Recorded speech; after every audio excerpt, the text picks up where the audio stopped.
PT Falah Rima Hudaiti Bersaudara yang kala itu masih aktif terdaftar, kini hanya tinggal sebuah nama. Berdasarkan catatan Kementerian Ketenagakerjaan Kemenaker, pada akhir Desember 2016, PT Falah Rima Hudaiti Bersaudara telah dicabut izinnya oleh Kemenaker karena terkait pelanggaran pengiriman tenaga kerja wanita ke Timur Tengah. Jadi Sri Rabita itu diberangkatkan oleh PT Falah Rima. PT Falah Rima Hudaiti ini kebetulan statusnya itu per tanggal 30 Desember 2016 telah dilakukan pencabutan izin atau pemerintah Kemenaker telah memberikan sanksi administratif berupa pencabutan SIPPTKI dari PT Falah Rima Hudaiti sehingga mereka sudah bukan PPTKS lagi. Ditutupnya PT Falah Rima Hudaiti Bersaudara seakan memupuskan harapan Sri Rabita untuk mendapatkan keadilan atas kasus yang dialaminya. Kontroversi yang mengiringi kasus Sri Rabita pun akhirnya berimbas pada kehidupan keluarganya. Sri Rabita mengaku diintimidasi akibat kasus yang dialaminya, termasuk perihal pernyataan minta maaf yang dilakukannya. Tanya seperti ini, sekarang kan kamu sudah tahu tinggal kamu ada dua-duanya. Jadi kamu sekarang harus ngomong minta maaf ke semua wartawan. Wartawan kan seperti itu. Ini cuma kesalahpahaman. Dia suruh saya ngomong seperti itu. Siapa yang suruh? Pak siapa tahu? Nggak tahu bapak siapa namanya, cuman bapak kepala 3 TKW. BP 3 TKW. Dia yang suruh? Ya, dia yang suruh. Selain Sri Rabita, Amakarya mertuanya juga mengaku diiming-imingi uang senilai puluhan juta rupiah agar mengurungkan niatnya menempuh jalur hukum atas kasus yang dialami Sri Rabita. Gimana ceritanya? Tadi pagi Ditawarin 10 juta itu gimana? Supaya jangan, artinya saya itu artinya mau menuntut artinya masalah anak saya itu. Apa katanya Pak? Saya tanggung nanti bayar obatnya dan sebagainya. Samping itu saya sanggup memberikan 10 juta katanya. Siapa yang ngomong itu Pak? Makanya nggak berani saya. Pokoknya besok pagi saja. Besok pagi kan. ada orang Pak ya, laki-laki iya, pakai baju dinas yang coklat gitu, pakai baju kantor. Enggak. Besok pagi dia datang. Oh, besok pagi. Yang mengatakan itu. Tadi sudah. Bapak belum ketemu sama orangnya? Belum.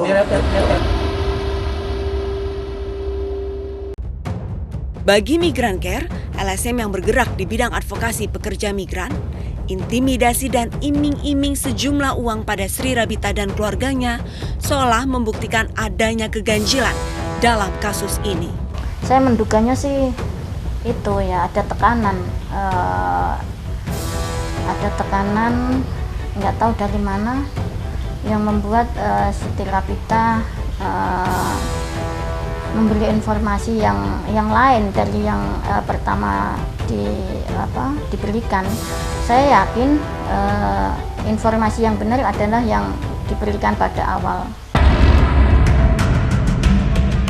Jumlah keganjilan yang mengiringi kasus Sri Rabita pun semakin mengemuka saat Nusron Wahid mengatakan operasi pengambilan selang dari dalam perut Sri Rabita dan pengobatan ginjalnya yang mengalami gangguan pada 2 Maret lalu dibatalkan. Hari ini itu operasi selang, pencabutan selang.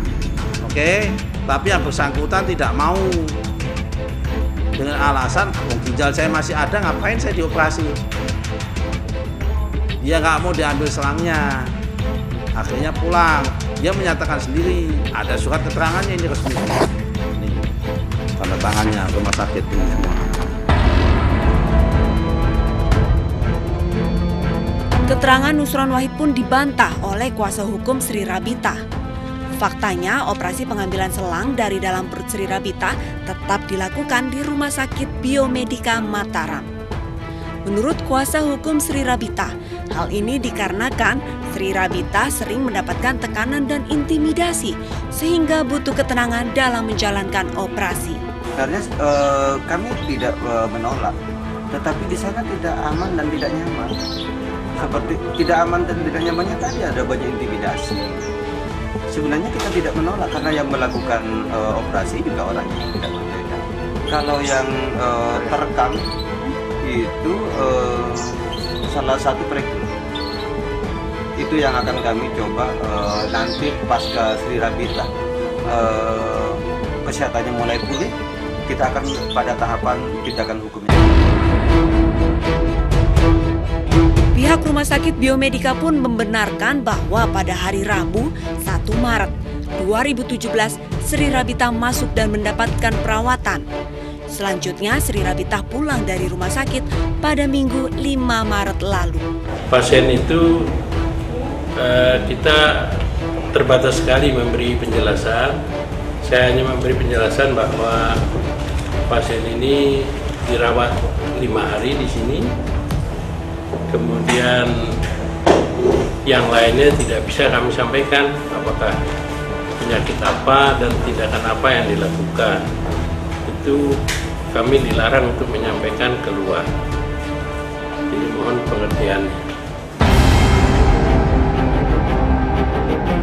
Sedangkan terkait biaya pengobatan, Amakarya mengaku belum mendapatkan bantuan dari PJTKI ataupun pemerintah. Pribadi Pak? Ya. Di pengobatan di swasta, Ya. Kayangan, Tanjung. Sekali mau berobat di sini. Nggak ada tanggung dari Pemerintah. Belum, sekarang ini kan baru sudah dipegang oleh Pak Saleh, itu baru dia. dari agennya sendiri nggak ada yang Surat PJTKI yang berangkat kan tidak ada. Tidak ada sama sekali, belum ada. Tidak pernah dijenguk Apa yang dijenguk? sama PJTKI yang berangkat kan ada. Malahan dia yang ngasut-ngasut kemarin malam, aduh Pak Mandur, saya serah sama Pak Saleh, saya akhirnya nanti jangan segera jadi FTD tidaknya. Kini kasus Sri Rabita memasuki babak baru. Sebagai TKW yang berangkat secara resmi, sejumlah fakta seakan menguatkan dugaan pencurian ginjal yang dialaminya. Berikut sejumlah fakta tentang Sri Rabita. Merujuk pada identitas data TKI yang dikeluarkan BNP 2 TKI, Sri Rabita melakukan tes kesehatan pada 9 Juni 2014. Adapun data otoritas keimigrasian Qatar menyebutkan Sri Rabita tiba di Doha, Qatar pada 18 Juli 2014. Sementara dari pihak Rumah Sakit Hamad Qatar diperoleh keterangan bahwa operasi dilakukan pada 11 Agustus 2016 karena gangguan batu ginjal yang parah. Sepulang dari rumah sakit, Sri Rabita sering mengalami kesakitan hingga akhirnya pulang ke Indonesia pada 5 November 2014. Selama bekerja di Qatar, Sri Rabita mengaku tidak digaji.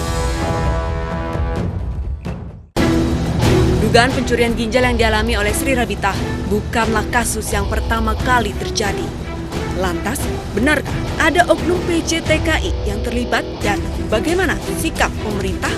Saksikan Modus di segmen selanjutnya.